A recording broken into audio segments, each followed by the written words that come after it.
வெளிப்படுத்தின விசேஷம் 3ஆம் அதிகாரம் 1வது வசனத்திலிருந்து நாம் பார்க்க போகிறோம். சர்தை சபையின் தூதனுக்கு நீ எழுத வேண்டியது என்னவெனில், தேவனுடைய 7 ஆவிகளையும் 7 நட்சத்திரங்களையும் உடையவர் சொல்லுகிறதாவது, உன் கிரியைகளை அறிந்திருக்கிறேன், நீ உயிர் உள்ளவன் என்று பெயர் கொண்டிருந்தும் செத்தவனாய் இருக்கிறாய் என்று சொல்லி பார்க்கிறோம். இந்த சபைக்கு ஆண்டவர் கொடுக்கிறதான இந்த செய்தி, ஒவ்வொரு சபையும் ஆண்டவர் ஒவ்வொரு காரியத்தோடு கொண்டு முன்னழைக்கிறார். அவர்களுடைய குணாதிசயங்களை சொல்லுகிறார், அவங்களுக்கான ஒரு ஆசீர்வாதத்தையும் சொல்லுகிறார். அதை கேட்காத பட்சத்தில் அவருக்கு வரக்கூடியதான ஆக்கினையையும் ஆண்டவர் சொல்லுகிறார். இந்த சர்தை சபை இதை குறித்து ஆண்டவர் சொல்லுகிறதான அதுக்குள்ள ஒரு குறையை ஆண்டவர் சொல்லுகிறார். என்ன சொல்லுகிறார்? நீ உயிரவுள்ளவன் என்று பெயர் கொண்டிருந்தும் செத்தவனாக இருக்கிறாய் என்று சொல்லி பார்க்கிறோம். இந்த சபை பார்ப்பதற்கு உயிருள்ள சபையை போல இருக்கிறதாம், ஆனால் செத்தவனாய் இருக்கிறாய் என்று வேதம் சொல்லுகிறது. அப்படின்னா என்ன? உயிருள்ளவனாய் இருந்து செத்தவனாய் இருக்கிறதுனா என்ன அப்படின்னு சொல்லி நீங்கள் கேட்டீங்கன்னு சொன்னால், சபை பார்ப்பதற்கு எப்படி இருக்கிறதா? நல்லா ஆக்டிவாக இருக்குது, உயிர் உள்ளதாக இருக்கிறது, ஆனால் பார்க்கறதுக்கு நல்ல ஜீவன் இருக்குது. அதே நேரத்தில் அதோடைய கிரியைகள் பார்த்தா செத்த மாதிரி இருக்குது. இப்போ உதாரணமாக சொல்லணும்னு சொன்னால், நீங்கள் இந்த கோமா ஸ்டேஜில் இருக்கிறவங்கள பார்த்துருப்பீங்க. ஹாஸ்பிட்டல்ஸில் கோமா ஸ்டேஜில் இருப்பாங்க. இந்த கோமா ஸ்டேஜில் இருக்கிறவங்கள பார்த்தீங்கன்னு சொன்னால் உயிர் இருக்கும், பல்ஸ் பிடிச்சி பார்த்தா உயிர் இருக்கும். ஆனால் அவங்க பார்த்தீங்கன்னா செத்தவங்களை போல படுத்து கிடப்பாங்க. அவங்களால ஒரு பிரயோஜனமும் இருக்காது, அவங்களால எந்த ஒரு காரியமும் இருக்காது. நீ உயிருள்ளவன் என்று பெயர் கொண்டிருந்தும் செத்தவனாய் இருக்கிறாய் அப்படின்னு சொல்லி வசனம் சொல்லுது. அப்போ சபையினுடைய ஆக்டிவிட்டீஸ் இப்படி இருக்கிறத ஆண்டவர் ஒரு துக்கமாக சொல்கிறார். ஏன்னா அதுக்கு அடுத்த வசனத்தில் நீ விழித்து கொண்டு, அப்போ தான் படுத்து கிடக்குதுன்னு அர்த்தம். நீ விழித்து கொண்டு அப்படின்னா சபை படுத்துருச்சு. சபை உயிர் இருக்கு, ஆனால் இன்னும் சாகலை, ஆனால் என்னவா இருக்குது? செத்ததை போல இருக்கிறது அப்படின்னு சொல்லி பார்க்கிறோம். இந்த கடைசி காலத்தினுடைய நிலைகளை தான் பார்க்கிறோம். ஒரு சபையை கர்த்தர் உருவாக்குவதற்கும் ஒரு சபையிட்ட கர்த்தர் எதிர்பார்க்கிறதற்கும் நிறைய விஷயம் இருக்கு. நான் திருப்பியும் சொல்றேன், சபை என்பதை கட்டடத்தை அல்ல, டினாமினேஷனை அல்ல, எந்த ஒரு தனிப்பட்ட காரியத்தையும் அல்ல. சபை என்பது நம்மை குறிக்கிறது, நம்ம கிட்ட கர்த்தர் எதிர்பார்க்கிற காரியம். இந்த சர்தை சபைன்னு இருக்கு இல்லையா? சர்தைங்கிறதுக்கு அர்த்தம் என்னன்னு கேட்டீங்கன்னா, விலையேற பெற்ற கல், த ப்ரீஷியஸ் ஸ்டோன் அப்படின்னு பேர். சபை ஒரு விலையேற பெற்ற கல். அதாவது ஆண்டவர் சொல்றாரு, தன்னை மூளைக்கல்னு சொல்ற இடத்துல போய் இன்னொரு இடத்துல சபையை மூளைக்கல்னு ஆண்டவர் சொல்றாரு. ஆகாது என்று தள்ளப்பட்ட கல்லே தலைக்கு மூளைக்கல் ஆயிற்று. சபை ஒரு விலையேற பெற்றது, அதுவும் இயேசு கிறிஸ்துவின் ரத்தத்தினாலே விலை கொடுத்து வாங்கப்பட்ட கல். அது மாத்திரமல்ல, பேதுரு எழுதும் போது அவருக்குள் இசைவாய் கட்டப்பட்டிருக்கிற ஜீவ கற்களாய் இருக்கிறோம்னு எழுதுறாரு. அப்படின்னா சபை எப்படிப்பட்டதாக இருக்கிறது? கர்த்தருக்கு முன்பாக நல்ல விலையேற பெற்ற கல், கர்த்தருடைய ரத்தத்தால் மீட்கப்பட்ட கல், அவருக்கென்று ஜொலிக்க வேண்டியதான ஒரு கல். ஆண்டவர் இந்த சீயோனில் இயேசு கிறிஸ்துவை பற்றி சொல்லுது, சீயோனில் அந்த கல்லை வைத்தேன் என்று சொல்லி. அதே மாதிரி நம்மளை புதிய எருசலேமில் ஆண்டவர் வச்சிருக்கிறார், இசைவாய் கட்டப்பட்டிருக்கிறோம். அப்படிப்பட்ட ஒரு கல் இன்னைக்கு பார்க்கறதுக்கு எப்படி இருக்கிறதா? விலையேற பெற்ற கல், ஒரு காலத்தில் கர்த்தருக்கு என்று வைராக்கியமாக இருந்த ஒரு கல், இன்னைக்கு எப்படி இருக்கிறது? உயிர் உள்ளவன் என்றும் செத்தவனை போல இருக்கிறதா. இன்னைக்கு ஆக்டிவாக இருக்கிற மாதிரி தெரியுது, ஜீவன் இருக்குது, ஆனால் சபை எப்படி இருக்குது? செத்து போய் இருக்கிறது. இந்த காரியத்தை குறித்து தான் நாம் இன்னைக்கு பார்க்க போகிறோம். இந்த கடைசி காலத்தில் எழுப்புதல் அப்படின்னு சொல்லி நிறைய காரியங்கள் நடக்கு. இந்த ஜபங்களில் பார்த்தீங்கன்னா பல வகையான ஜபங்கள் இருக்குது. இந்த பல வகையான ஜபங்களில் நீங்கள் பார்த்தீங்கன்னு சொன்னால், ஒரு வகையான ஜபம் எழுப்புதலுக்கான ஜபம். எல்லாரும் ஜபம் பண்ணுறாங்க. எந்த ஒரு ஜபமும் வீணான ஜபமே கிடையாது. அதாவது வசனம் சொல்லுது, எல்லா ஜபங்களுக்கும் பதில் கொடுக்கிறவர். அதாவது வெளிப்படுத்தின விசேஷத்தில் வாசிக்கும் போது பரிசுத்தவானுடைய எல்லா ஜபங்களுக்கும் பதில் வந்துச்சான். அதனால இயேசுக்கே பேர் ஜபத்தை கேட்கிறவர் தான் பேர். அதனால ஆண்டவர் பதில் கொடுக்காம இருக்க மாட்டார், எல்லா ஜபத்துக்கும் பதில் இருக்கிறது. ஆனால் சில ஜபங்கள் பல நேரங்களில் கர்த்தரை அசைக்க மாட்டேங்குது. இப்போ ஒரு உதாரணத்துக்கு நான் சொல்றேனே, மார்த்தாளுடைய ஜபத்துக்கும் மரியாளுடைய ஜபத்துக்கும் வித்தியாசம் இருக்குது. மார்த்தாள் சொன்ன ஜபமும் மரியாள் சொன்ன ஜபமும் ஒரே ஜபம் தான். மார்த்தாள் என்ன சொன்னாங்க அப்படின்னு கேட்டீங்கன்னா, நீர் இருந்திருந்தாரானால் என்னுடைய சகோதரன் மரித்திருக்க மாட்டான். இதே காரியம் தான் மரியாளும் சொல்றாங்க, நீர் இருந்திருப்பீரானால் என்னுடைய சகோதரன் மரித்திருக்க மாட்டான். அப்படின்னா என்ன அர்த்தம்? இந்த ரெண்டு ஜபத்தை கேட்கும் போது மார்த்தாளுடைய ஜபத்துக்கு கர்த்தர் என்ன செய்யறாரு? கூட பேசுறாரு, சில காரியங்களை சொல்றாரு.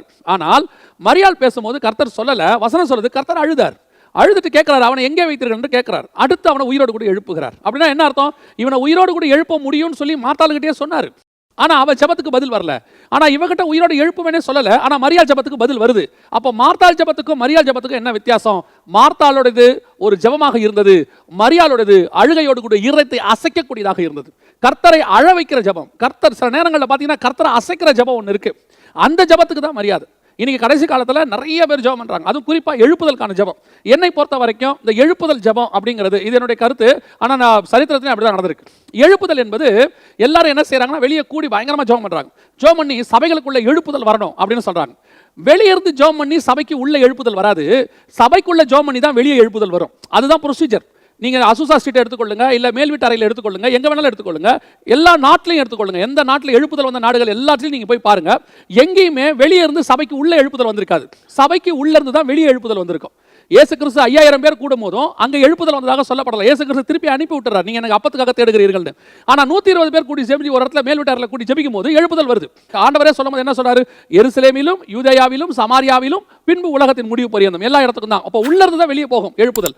அதே மாதிரி தான் சொல்றேன், இன்னைக்கும் சபைக்கு உள்ள இருந்து தான் எழுப்புதல் வெளியே போகுமே ஒழிய சபைக்கு வெளியே இருந்து எழுப்புதல் உள்ளே வராது. இப்ப சபையை பார்த்து கர்த்தர் சொல்றதான வார்த்தை, நீ உயிர் உள்ளவன் என்றும் செத்தவனை போல இருக்கிற. நீ ஜெபம் பண்ற, உன் ஜெபம் இருக்கு. யாருங்க ஜெபம் பண்ணாமலாம் இல்லை, எல்லா சபையிலும் ஜெபம் இருக்கு. வாரத்துக்கு 7 நாளும் ஜெபிக்கிற சபைகள்லாம் இருக்குது. பெண்கள் ஜெபம், ஆண்கள் ஜெபம், உபவாச ஜெபம், பொதுவான ஜெபம், எல்லா ஜெபம் இருக்கு. எந்த ஜெபத்தையும் நான் குறை சொல்லலை, இப்போ குறை சொல்ற விஷயமும் இல்லை. ஆனால் சில ஜெபத்தை ப்ரொசீஜரா செய்ய வேண்டியிருக்கு, எழுப்புதலை ப்ரொசீஜரா கொண்டு வர வேண்டியிருக்கு. அந்த ப்ரொசீஜர் இல்லாததுனால தான் அந்த எழுப்புதல் வராமல் இருக்குது அப்படின்னு நான் சொல்றேன். அதாவது எழுப்புதலுக்கான ஜெபம் பண்ணியும் ஏன் எழுப்புதல் வரல அப்படின்னு கேட்டா, ஒரு எழுப்புதலுக்கான ஒரு ப்ரொசீஜர் இருக்குது. அந்த ப்ரொசீஜரை நாம செய்யும் போது அங்கே கண்டிப்பாக என்ன வரும்? ஒரு எழுப்புதல் வரும். இப்போ அதற்கான நாம ஒரு உதாரணத்தை தான் இதுல இருந்து நாம பார்க்க போகிறோம். என்ன பார்க்க போறோம் அப்படின்னு கேட்டீங்கன்னு சொன்னா, 1 ராஜாக்களின் புஸ்தகம் 1ஆம் அதிகாரத்தில் ஒரு காரியம் கொடுக்கப்பட்டிருக்கிறது. 1 ராஜாக்களின் புஸ்தகம் 1ஆம் அதிகாரம் 1 முதல் நீங்க வாசிச்சுட்டே வந்தீங்கன்னா 1ஆம் அதிகாரத்தில் ஒரு மிக முக்கியமான சம்பவம் இருக்கு. என்ன சம்பவம் இருக்கு அப்படின்னு கேட்டீங்கன்னா, தாவீது ராஜா 1வது வசனத்துல, தாவீது ராஜா வயது சென்ற விருத்தாப்பியனான போது வஸ்திரங்களால் அவனை மூடினாலும் அவனுக்கு அனல் உண்டாகவில்லை அப்படின்னு இருக்கு. இந்த தாவீது ராஜாவுக்கு உயிர் இருக்குது. இப்ப நல்ல கவனிங்க, இந்த தாவீது ராஜாவுக்கு உயிர் இருக்குது, ஆனால் செத்தவனை போல கிடக்கிறான். இந்த 3ஆம் அதிகாரம் வெளிப்படுத்தின விசேஷம் 1ஆம் வசனத்தில் சொல்லப்பட்டதான அந்த காரியம் இப்ப இங்க அப்படியே இருக்குது பாருங்க. இவன் உயிர் உள்ளவன் என்றும் செத்தவனை போல இருக்கிறான். இவனுக்கு என்ன 3 நாள் அனல் உண்டாக்கல, ஆனா செத்துட்டானா? சாகல, உயிர் இருக்குது. இப்ப தாவீது ராஜாவை எழுப்ப வேண்டும், தாவீது ராஜாவுக்கு அனல் உண்டாக்கப்பட வேண்டும். இப்ப நம்ம இதை தான் சொல்ல வரோம். இன்னைக்கு சபை படுத்து கிடக்குது. இன்னைக்கு சபைகளுக்குள்ள நடக்கிற காரியங்கள் எல்லாம் பாத்தீங்கன்னு சொன்னா செத்த கிரியைகள். ஆராதனைகள் எப்படி இருக்குது அப்படின்னு கொஞ்சம் எடுத்துக்கிட்டீங்கன்னா ஆக்டிவா இருக்குது, உயிரோடு கூட இருக்குது. எல்லாம் ஆடுறதும் ஓடியாடுறதும் ஓடுறதும் குதிக்கிறதும் எல்லாம் இருக்குது. ஆனால் அந்த ஆராதனைக்குள்ளே ஜீவன் இருக்கிறதா? அதுதான் ரொம்ப முக்கியம். உயிர் இருக்குது, ஆனா செத்ததை போல இருக்கிறது. ஆராதனைக்குள்ள ஜீவன் இல்லை, ஆனா நடக்குது. அதே மாதிரி செய்தின்னு தான் சொல்றேன். செய்தி இப்போ அதுவும் இந்த கடைசி காலத்துல, இந்த லாக்டவுன் காலத்துல ஒரு நாளைக்கு உங்களுக்கு மட்டுமே 100 கணக்கில் செய்தி வந்து சேருது. முந்தையெல்லாம் சபை நடக்கும் போது உங்க சபையினுடைய போதகருடைய செய்தி மட்டும்தான் உங்களுக்கு வரும். இன்னைக்கு அப்படி இல்லை. செல்போன்ல எங்க திருப்பினாலும் லைவ், ஃபேஸ்புக்ல எங்க பார்த்தாலும் லைவ். நீங்க கேட்டாலும் கேட்கா விட்டாலும் வந்துகிட்டே இருக்குது 100 கணக்கில் ஒரு நாளைக்கு செய்தி. எத்தனை செய்திகளிலே ஜீவன் இருக்கிறது? அதுதான் முக்கியம். ஆராதனை இருக்கிறது, செய்தி இருக்கிறது, ஆனால் பார்க்கிறதுக்கு அதுக்குள்ள உயிர் இருக்குதா? பார்க்கறதுக்கு எல்லாமே செய்தி தான். ஒரு ஆராதனைக்குள்ள ஜீவன் இருக்கணும். ஆட்டம் பாட்டம் கொண்டாட்டம் மட்டும் ஆராதனை கிடையாது. வெறும் களி கூறுதல் கூக்குரல் இடுதல் இது ஆராதனை கிடையாது. எது ஆராதனை? உன்னுடைய ஆத்மாவை உயிர்ப்பிக்கணும் ஆராதனை. செய்தி எது? செய்தி எது? கர்த்தருடைய வார்த்தை. 2 வகையான வார்த்தை இருக்குது. இப்போ வேதபாரகர் பரிசேயர் கையிலும் வார்த்தை இருந்துச்சு. அவங்க நியாயப்பிரமாணத்தை போதிச்சுட்டா இருந்தாங்க. இயேசு கிறிஸ்துவ நியாயப்பிரமாணத்தை அவமாக்க வரவில்லை, அவரும் நியாயப்பிரமாணத்தோட உண்மைத்தன்மையை சொல்லத்தான் வந்தார். ஆனால் பேதுரு இயேசுவை பார்த்து சொல்ற வார்த்தை என்ன தெரியுமா? உம்மிடத்துல நித்திய ஜீவ வசனங்கள் உண்டு. வேதபாரகர்கிட்டையும் வசனம் இருக்கு, நியாயப்பிரமாணத்திலையும் வசனம் இருக்கு. அன்னைக்கு எல்லா பக்கத்திலும் வசனம் இருந்துச்சு. ஆனா இயேசு கிட்ட இருந்த வசனத்துக்கும் மற்றவங்களுக்குள்ள வசனத்துக்கு என்ன வித்தியாசம்? மற்ற வசனங்களிலே ஜீவன் இல்லை, இயேசுவின் வசனத்துக்குள்ளே ஜீவன் இருந்தது. இன்னைக்கு பிரசங்கம் பண்றமே, பிரசங்கத்துல என்ன வித்தியாசம் இருக்குது? எல்லா பிரசங்கமும் பிரசங்கம் தான், எல்லாமே இயேசு கிறிஸ்துவை தான் முன்னிலைப்படுத்துது. எல்லாத்துக்கும் இயேசு கிறிஸ்து தான் மையப்புள்ளி, எல்லாத்துக்கும் சூப்பர் ஹீரோ இயேசு கிறிஸ்து தான். ஆனா வசனத்துல ஜீவன் இருக்குதா? செய்திக்குள்ள ஜீவன் இருக்குதா? அதுதான் நீங்க முக்கியம். என்னை பொறுத்த வரைக்கும் ஆராதனையில கூட ஜீவன் இருக்கணும், துதி பகுதியில் ஒரு ஜீவன் இருக்கணும், செய்தியில ஒரு ஜீவன் இருக்கணும். இன்னும் கேட்டா காணிக்கையில கூட ஜீவன் இருக்கணும். ஜீவனுள்ள காணிக்கை தான் கர்த்தர் அக்செப்ட் பண்றார். காயின் காணிக்கைக்கும் ஆபேல் காணிக்கைக்கும் என்ன வித்தியாசம்? காயினுடைய காணிக்கையில ஜீவன் இல்லை, ஆபேலுடைய காணிக்கையில ஜீவன் இருந்தது. அப்படின்னா என்ன? அப்ப நாங்களும் உயிரோடு உள்ள ஆட்டுக்குட்டி தான் கொண்டு வரணுமா? அப்ப நாங்க காசு பணத்தெல்லாம் ஜீவன் இல்லையே, அது போடக்கூடாதா? அது அர்த்தம் இல்ல. காயின் கொடுத்த காணிக்கை அவனுடைய ஜீவன் அதுல இல்ல. அவன் சிலவற்றை தெரிந்து கொண்டு கர்த்தருக்கு கொடுக்கணுமே கொடுத்தான். ஆனா ஆபேல் அப்படி கொடுக்கல. தலையீட்டில் மந்தையானவைகள் கொழுமையானவற்றில் தலையீட்டில் சிறந்தவைகளை தெரிந்து கொண்டு தன் ஜீவனோடு கூட காணிக்கை கொடுத்தான். அதான் ஆண்டவர் சொல்றாரு, எத்தனை பேர் எவ்வளவு கொடுத்தாலும் சரி தன் ஜீவனுக்குண்டானதை அவள் கொண்டு வந்து கொடுத்தாள். அதுதான் மிகப்பெரிய காணிக்கை. காணிக்கையில கூட ஜீவன் இருக்கணும், கடமைக்கு கொடுக்க கூடாது. இன்னைக்கு காணிக்கை வந்தா போதும் நினைக்கிறீங்க. சபைக்குள்ள காணிக்கை எப்படியோ வந்து ஃபில் ஆயிட்டா போதும், அன்னைக்கு காணிக்கை பற்றி நிரம்பிட்டா போதும். இல்ல, ஒவ்வொரு காணிக்கைக்குள்ளேயும் ஜீவன் இருக்கணும், ஒவ்வொரு செய்திக்குள்ளேயும் ஜீவன் இருக்கணும், ஒவ்வொரு ஆராதனைக்குள்ளேயும் ஜீவன் இருக்கணும். அதுதான் செத்தவன் உள்ள வரும்போது உயிர்ப்பிக்கும். செத்து போன ஆத்மா உள்ள வருது, ஒரு வாரம் முழுக்க அவன் அலைஞ்சு திரிஞ்சு சபைக்குள்ள வந்து உட்காரும் போது உன்னுடைய செய்தி அவனை உயிர்ப்பிக்குதுன்னா என்ன அர்த்தம்? உன் வார்த்தைக்குள்ள ஜீவன் இருந்தா தான் அது உயிர்ப்பிக்கும். உங்க வார்த்தையே செத்ததா இருந்தா செத்து போனவனை எப்படி உயிர்ப்பிக்கும்? இயேசு செத்தவனை உயிர்ப்பிக்கிறதுக்கும் மற்றவங்க உயிர்ப்பிக்காததுக்கும் என்ன வித்தியாசம்? இயேசு கிறிஸ்துவால ஏன் உயிர்ப்பிக்க முடிஞ்சிச்சு? நாயின் ஒரு விதவையின் மகனை உயிர்ப்பிக்க முடிஞ்சிச்சு, லாசரை உயிர்ப்பிக்க முடிஞ்சிச்சு. காரணம், அவர் ஜீவன் உண்டாக்க வந்தார். அவருக்குள்ளே ஜீவன் இருக்கிறது. அந்த ஜீவன் எனக்குள்ள இருக்கணும். அவர் ஜீவனை கொடுக்க வந்தார். இன்னைக்கு சபை எப்படி இருக்குது? உயிரோடு இருக்குதா? ஜீவனோடு கூட இருக்குதா? கொஞ்சம் ஆராய்ந்து பாருங்க. ஜெபிக்கிறது முக்கியம் இல்லை, அந்த ஜெபத்துக்குள்ள ஜீவன் இருக்கணும். செய்தி கொடுக்கறது முக்கியம் இல்லை, அந்த செய்திக்குள்ள ஜீவன் இருக்கணும். பாடல் பாடணும், உண்மைதான், அதை எந்த மாற்று கருத்தும் இல்லை. பாடல் ஆராதனைகளை யாரும் இங்கே குறை சொல்றது இல்லை. ஆராதனையில் கர்த்தர் பிரியமா இருக்கிறார், துதிகளில் கர்த்தர் வாசமா இருக்கிறார், எல்லாம் உண்மைதான். அந்த துதிக்குள்ள ஜீவன் இருக்கா? அவரே சொல்றாரு, இந்த ஜனங்களை துதிப்பதற்கு ஏற்படுத்தின இவர்களின் துதியை சொல்லி வருவார்கள், உண்மை. ஆனாலும் இவர்கள் என்னை வாயினால் கடம் பண்ணுகிறார்கள், இருதயமோ தூரமாக இருக்கிறது. காரணம், அந்த துதியில என்ன இல்லை? ஜீவன் இல்லை. அவன் வாய் மட்டும்தான் அசையுது, இருதயம் வேற எங்கேயோ இருக்குது. கர்த்தர் சொல்றாரு, உன் இருதயமோ முழு இருதயத்தோடு, முழு ஆத்மாவோடு, முழு பலத்தோடு உன் தேவனாகிய கர்த்தர் இடத்தில் அன்பு கூறுவாயாக. அது எது செய்தாலும் அதுக்குள்ள என் ஜீவனை ஊத்தி செய்யணும், ஆத்மாவை ஊத்தணும் அந்த இடத்துல. அதுதான் கர்த்தர் எதிர்பார்க்கிறார். இந்த தாவீது என்ன செய்யறாரு? படுத்து கிடக்கிறாரு. தாவீதுக்குள்ள என்ன இருக்குது? உயிர் இருக்குது. செத்தவனை போல கிடக்கிறாரு. பார்க்கறதுக்கு எல்லாமே சபையா தான் கிடக்கு. ஆனால் அந்த தாவீதை பார்த்தபோது எனக்கு ஆச்சரியமா இருந்துச்சு. அப்படியே இந்த சரதை சபைக்கு அடையாளமா அவங்க படுத்து கிடக்கிறான். ஆனால் தாவீது சாதாரண ஆளா? தாவீது யாரு? விலையேற பெற்றவன், கிறிஸ்துவின் சாம்ராஜ்யத்திற்கான முன்னுழைப்பு. அதான் சொல்லுவேன், சபை சாதாரணமா? கிறிஸ்துவினுடைய மனவாட்டி படுத்து கிடக்கிறான். மனவாட்டிக்குள்ள ஜீவன் இருக்குது, ஆனா என்ன இல்ல? செத்தவளை போல கிடக்கிறா, அசைவில்லை, அப்படியே கிடக்கிறா. ஆண்டவர் சொல்றார், விழித்து கொண்டு, wake up, you must wake up. அதுவும் இந்த என் டைம்ல சொல்றேன், சபை நிச்சயமாக விழிக்க வேண்டிய இடத்துக்கு வந்துருச்சு. நீ விழிக்கணும்.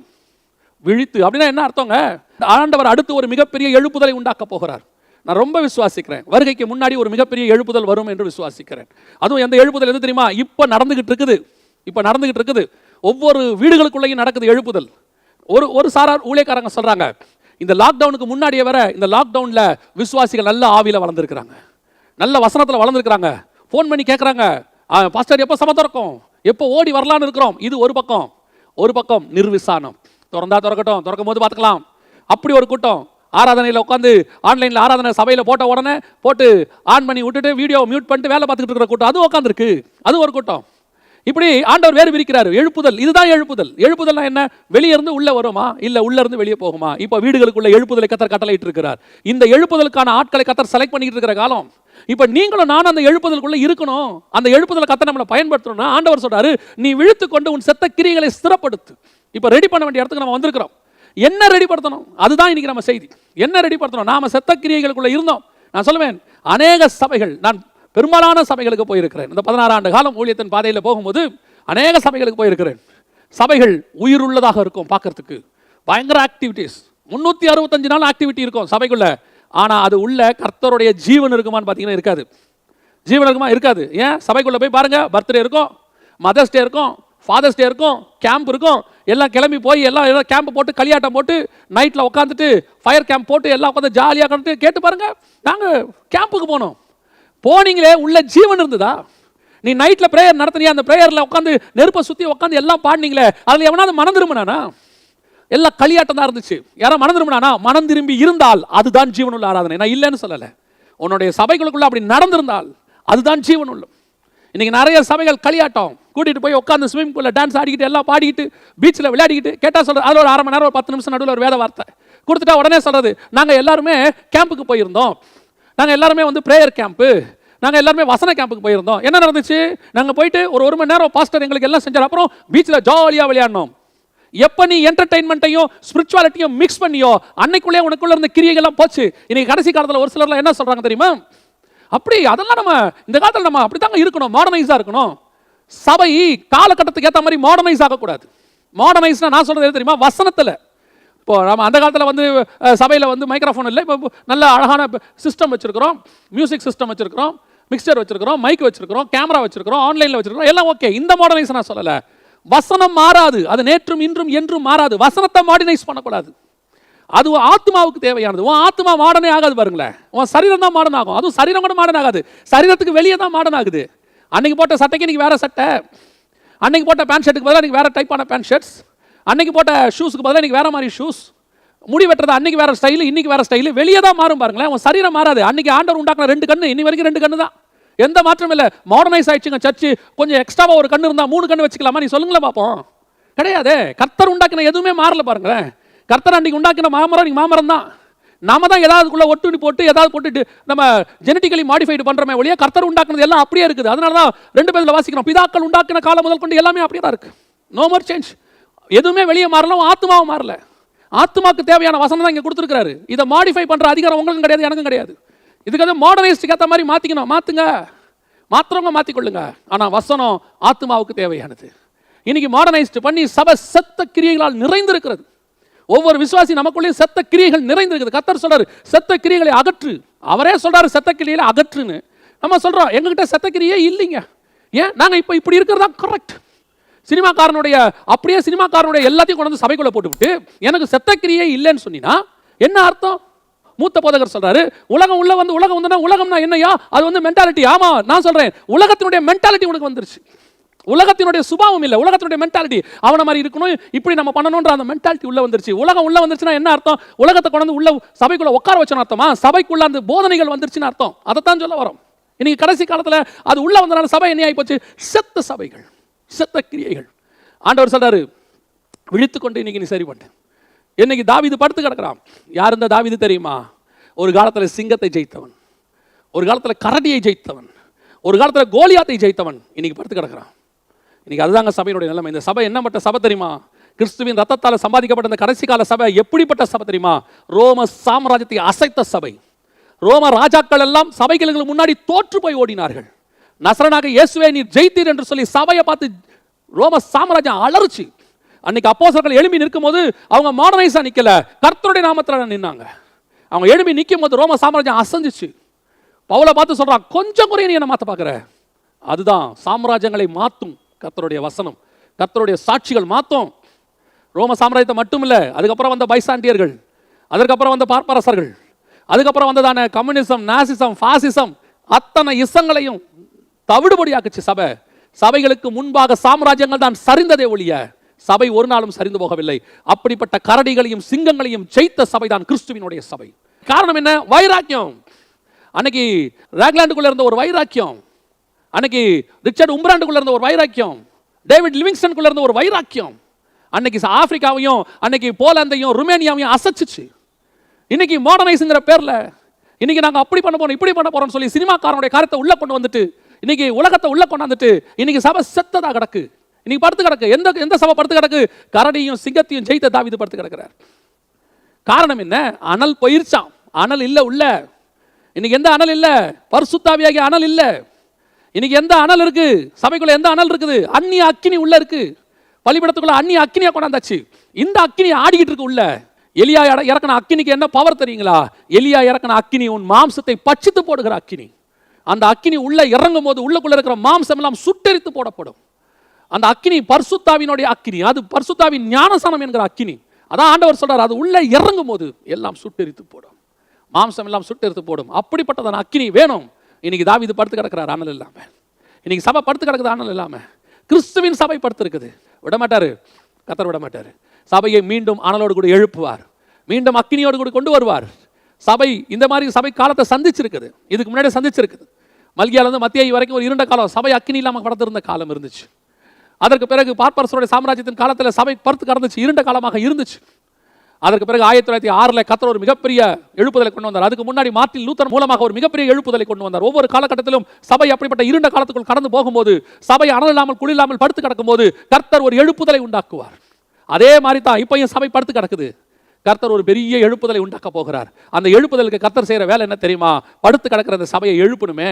என்ன செய்யணும்? வசனம் சொல்லுது 2வது வசனத்தில், அவனுடைய ஊழியக்காரர்கள். யாருடைய ஊழியக்காரர்கள்? தேவனுடைய ஊழியக்காரர்கள் என்ன தேடினாங்களாம்? ராஜ சமூகத்தில் நின்று அவருக்கு பணிவிடை செய்யவும், ராஜாவாகிய எங்கள் ஆண்டவருக்கு அனல் உண்டாக்கும்படி உம்முடைய மடியிலே படுத்துக்கொள்ளவும், கன்னியாகிய ஒரு சிறு பெண்ணை ராஜாவாகிய எங்கள் ஆண்டவனுக்கு தேடுவோம் என்று சொல்லி இந்த ராஜாவுக்கு அனல் உண்டாக்கணும். இப்ப சபை அனல் உண்டாக்கப்படணும். இனி கடைசி காலத்தில் கிறிஸ்துவின் சுவிசேஷம் படுத்து கிடக்கு. கிறிஸ்துவினுடைய வல்லமை, கிறிஸ்துவினுடைய பராக்கிரமம், இதெல்லாம் இன்னைக்கு எங்கேன்னு கேட்குற இடத்துல தான் இருக்கு. இன்னைக்கு பாருங்க, உலகத்தில் இவ்வளோ காரியம் நடக்குது, நம்மளால ஏதாவது செய்ய முடியுதா? இன்னைக்கு இவ்வளோ பெரிய வைரஸ் வருது, நம்மளால அதை சுகமாக்க முடியுதா? கிறிஸ்துவின் சபைக்கு முன்னாடி வைரஸ் தோத்து ஓடி இருக்கணுமா இல்லையா? நம்மளால அதை சுகமாக்க முடிஞ்சிச்சா? ஒரு சில பரிசுத்தவான்கள் செய்கிறாங்க. நான் என்னையுமே சேர்த்து தான் சொல்கிறேன், செய்யாதவங்க லிஸ்ட்டில் என்னையும் வச்சு தான் சொல்கிறேன். நிறைய பேர் சொல்லும் போது இவர் என்னமோ எல்லாரையும் குற்றப்படுத்துறாரு, என்னையும் சேர்த்தே தான் சொல்கிறேன். இன்னைக்கு ஒரு வைரஸ் இவ்வளோ பெருசு வரும்போது என்னால் சுகமாக்க முடியலையே, எனக்கு அந்த அந்த அந்த விசுவாசம் வளரலையே. ஒரு சில பரிசுத்தவான்களுக்கு இருக்கு. ஒரு சில சின்ன சபையை சேர்ந்த பரிசுத்தவான்கள் எத்தனையோ பேர் அவங்க ஏரியாவில் சுகமாக்கி இருக்கிறாங்க. சாட்சியை சொல்றாங்க, எங்க சபையிலிருந்து போகிற COVID-19 போனவங்க பாசிட்டிவ்னு சொன்னவங்க ஜபத்தின் மூலமா சுகமாகி வந்திருக்கிறாங்கன்னு சொல்றாங்க. இருக்கு. ஆனா பெரும் அளவில் நம்மளால இன்னைக்கு ஒரு மாசா செய்ய முடியாம போச்சு. இப்படிப்பட்ட காரியம் வரும்போது, பஞ்சங்கள் வரும்போது, கொள்ளை நோய்கள் வரும்போது, சபையை அதுக்கு எதிர்த்து நிற்கும்பொழுது பெரிய பெரிய கோலியாத்துகளையும் வீழ்த்தினதான சபை தான் இது. ஒரு காலத்தில் இப்படிப்பட்ட வியாதிகள் வரும்போது வீழ்த்தினதான சபை தான். மருந்தே இல்லாத குஷ்டரோகத்துக்கு இதே மாதிரி தான் குவாரண்டைன். அன்னைக்கு குஷ்டரோகத்துக்கு இன்னைக்கு எப்படி குவாரண்டைன் பண்ணி வச்சிருக்காங்க, அதே மாதிரி குவாரண்டைன் பண்ணி தான் வச்சிருந்தாங்க அன்னைக்கு குஷ்டரோகிய. அந்த குவாரண்டைன் பண்ணவனை சுகமாக்குற வல்லமை இயேசுகிட்ட இருந்துச்சே, அந்த சுகமாக்குற வல்லமை சீசர்கிட்ட இருந்துச்சே. இன்னைக்கு நம்மகிட்ட இல்லையே. இன்னைக்கு சபை பயந்து போய் நம்ம படுத்துட்டோமே, இன்னைக்கு ஓரமா ஒதுங்கிட்டோமே. ஜெபம் பண்றோம் நல்லது, ஆனா என்ன கிரியை நடப்பித்தோம், அதுதான் ரொம்ப முக்கியம். மீண்டும் எழும்பணும், அனல் உண்டாக்கணும். இப்ப கர்த்தர் என்ன செய்யறாரு தெரியுமா? ஒரு சிறு பெண், பெண்ணுனா சபையை குறிக்கும், ஒரு சின்ன சபையை ஆண்டவர் தேடிட்டு இருக்கிறார். ஒரு சபையை தேடிட்டு இருக்கிறார் மீண்டும் அனல் உண்டாக்குறதுக்கு. அந்த சின்ன கூட்டம் நீங்களாவும் இருக்கலாம், நானாவும் இருக்கலாம்.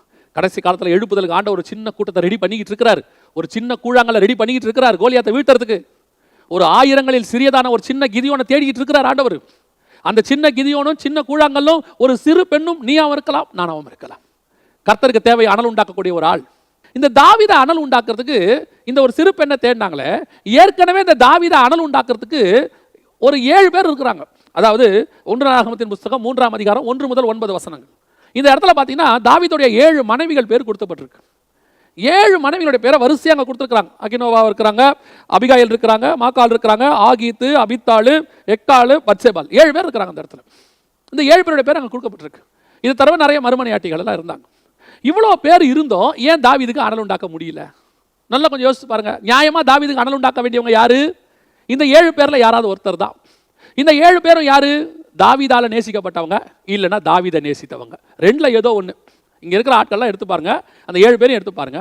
ஒன்று தாவீதால நேசிக்கப்பட்டவங்க, இல்லைன்னா தாவீதை நேசிச்சு வந்தவங்க. ஆக மொத்தத்தில் இவங்க எல்லாமே தாவீதுக்கு பிரியமானவங்க. அப்படி தாவீதுக்கு பிரியமான இவங்க ஏன் தாவீதை அனல் உண்டாக்க முடியல? அனல் உண்டாக்குறதுக்கு ஏன் இன்னொரு பெண்ணை தேடுறாங்க? நியாயமா யாரை செஞ்சிருக்கணும்? இவங்க கொண்டு தானே அனல் உண்டாக்கி இருக்கணும். இன்னைக்கு அதே நிலைமை தான். நிறைய சபைகள் இருக்கு, பெரிய பெரிய சபைகள்லாம் இருக்கு. இவங்க எல்லாருமே ஒரு காலத்தில் தாவீதை நேசிச்சவங்க தான், தேவனை நேசிச்சவங்க தான். ஒரு காலத்தில் தேவனால் நேசிக்கப்பட்டவங்க தான். தேவன் தான் ஊழியங்களை உண்டாக்கினாரு, தேவனுக்காக வைராக்கியமா வந்தவங்க தான். ஒரு காலத்தில் இவங்கெல்லாம் நின்றவங்க தான். எனக்கு ரொம்ப ஆச்சரியம், இந்த ஒரு சிறு பெண்ணை தேடுறாங்க. அந்த சிறு பெண் பணிவிடை செய்து அவ என்ன செஞ்சிட்டா? தாவீதுக்கு அனல் உண்டாக்கிட்டான் இருக்கு. அது பின்னாடி பார்ப்போம். ஆனா இந்த இடத்துல நீங்க வாசிக்கும் போது 1 சாமுவேலின் புத்தகம் 25ஆம் அதிகாரம் 41வது வசனத்துல அபிகாயில கொண்டு வராங்க. அபிகாயில போய் தாவீது சொல்றாரு, நான் கூட்டிட்டு வரேன்னு சொல்லி கூட்டுவாங்க, நான் அவளை கல்யாணம் பண்ணிக்க போறேன்னு. அப்போ அபிகாயில் வரும்போது வசனம் சொல்லுது, அபிகாயில் வேற ஒண்ணுமே சொல்லல, எம்முடைய ஆண்டவனுடைய ஊழியக்காரன் கால்களை கழுவ பணிவிடை செய்கிறதுக்கு நான் வரேங்கிறான். அபிகாயில் தாவீது எதுக்கு வந்தாங்க? பணிவிடை செய்யறதுக்கு வந்தாங்க. ஆனா இதே அபிஷா பணிவிடை செய்த அந்த சிறு பெண் பணிவிடை செய்து தான் தாவீதை அனல் உண்டாக்கினாலும் அங்க இருக்கு. அபிகாயில் பணிவிடை செய்யறதுக்கு வரேன்னு தானே சொன்னாங்க. ஏன் இப்ப வந்து பணிவிடை செய்து தாவீதை அனல் உண்டாக்கல? அவங்க அதே பணிவிடை செய்து தானே அவ அனல் உண்டாக்குனா, ஏன் இவங்க அனல் உண்டாக்க முடியல? ஒரு காலத்துல கர்த்தரால ஊழியத்துக்கு அழைக்கப்பட்டவங்க தான், ஒரு காலத்துல கர்த்தருக்காக எல்லாத்தையும் விட்டுட்டு ஊழியத்துக்கு வந்தவங்க தான், வைராக்கியமா வந்தவங்க தான். அதுல எந்த மாற்று கருத்தும் இல்லை. இப்பொழுது இருக்கக்கூடிய யாரையுமே குறை சொல்வதற்கு இல்லை. இவர்கள் எல்லாம் ஒரு காலத்தில் கர்த்தருக்காக வைராக்கியமானவர்கள், கர்த்தருக்காக தங்கள் ஜீவனை பணையம் வைத்தவர்கள், கர்த்தருக்காக தகப்பன் தாயை விட்டு விட்டு ஒரு பைபிளோடு கூட கையில் எடுத்துக்கிட்டு வெளியே வந்தவங்க தான். ஆனா இன்னைக்கு என்ன நிலைமை? அதுதான் கேள்வி. இன்னைக்கு அனல் உண்டாக்க முடியுமா? ஏன் இன்னைக்கு அவங்களால முடியல தெரியுமா? அன்னைக்கு அவர்கள் எல்லாரும் பணிவிடை செய்ய வந்ததான அபிகாயிலும் பத்சேபாலும் இன்னைக்கு ராஜகுமாரத்திகளாய் மாறி போனார்கள். இன்னைக்கு அவங்க ராஜகுமாரத்தி ஆயிட்டாங்க. இப்ப பணிவிடை செய்யற இடத்துல அவங்க இல்ல, பணிவிடை கொள்ளுகிற இடத்துல அவங்க இருக்கிறாங்க. அதுதான் இன்னைக்கு உள்ள பிரச்சனை. கடைசி காலத்துல இன்னைக்கு உள்ள பெரிய பெரிய ஊழியர்களை, பெரிய ஊழியர்கள்னா நீங்க நினைச்சிடாதீங்க கூட்டத்துல பெரியவங்க, டினாமினேஷன்ல, அதை சொல்ல வரல. ரொம்ப அனுபவத்துல ரொம்ப காலம் இன்னைக்கு இருக்கிறாங்க, எழுப்புதலுக்கு ஆசைப்படுறாங்க. ஏன் எழுப்புதல் வரல? இன்னைக்கு எழுப்புதல் யார் மூலமா வரும் தெரியுமா?